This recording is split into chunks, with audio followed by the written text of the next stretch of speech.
Hello mga kaits, nag-year-end date kami ni Bianca sa isang bagong steak place sa BGC. Minsan lang kami mag-date kaya syempre special na at okay kasi may bagong bukas na steak place sa BGC, ang Steak and Fries. Para siyang short for steak and fried rice and french fries. Kung tama ako, SNF mga kaits. Tapos ito yung interior nila. Napaka-chill lang at hindi siya intimidating. Hindi ka matatakot pumasok at yung presyo naman ng kanilang mga menu items ay okay na rin considering na steak place siya. Hello kay Bianca na napakagandang kondit. Ito yung kanilang menu, pakipost na lang po kung gusto niyo makita. Tapos ito na, dumating na after ilang minutes yung mga in-order namin. Onion flour and Dad's basketball sauce.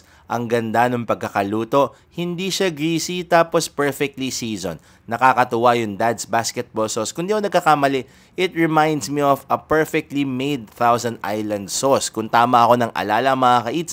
Tapos yan, ang sarap talaga. Tapos nakakatuwa yung crisp at sweetness ng onions. Tapos ito naman yung aglio olio and scampi. Grabe, tuwang-tuwa si Bianca dito. Knowing na mahilig siya sa aglio olio at natuwa siya, ibig sabihin masarap talaga to.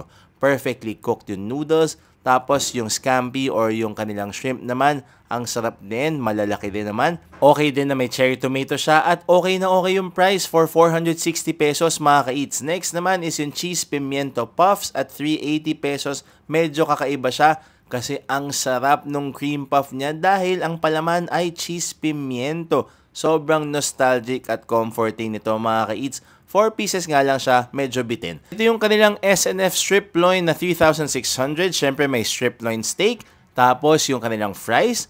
At syempre merong steak rice mga ka-eats. Yung pinili namin na sauce is yung kanilang béarnaise sauce na parang hollandaise na medyo may white wine vinegar, butter at egg yolk. Tapos perfectly cooked at medium rare talaga yung steak na pinili namin mga ka-eats. Tuwang-tuwa kami. Ang sarap. Winner na winner mga ka-eats. Sobrang lambot. Tapos yung touch ng fat sa dulo. Bagay na bagay yung acidity ng béarnaise sauce dito. Ang sarap ng steak rice na pwede nyo pang ipa-refill one time kasama ng french fries mga ka-eats para mas mabusog kayo at pwede talaga siyang good for sharing. Yung steak talagang yan, no? Cuts like butter. Naks. Ang sarap. Winner na winner at steak cheers tayo mga ka-eats. For that, after nan, dessert naman. Nakakatuwa kasi parang kahit ang fancy ng steak place na ito, affordable pa rin naman yung mga ino-offer nila. Katulad nitong dessert na to, yung homemade salted butter caramel crepe at 250 pesos, manipis na crepes, tapos talagang meron pang burnt edges na ganun. Ang sarap. Perfect way to end our year-end steak date at Steak and Fries. Subukan nyo ng mga ka-eats kung naghahanap kayo ng bagong steak place na pagdidatan with your loved ones, puntahan nyo to. Bye-bye!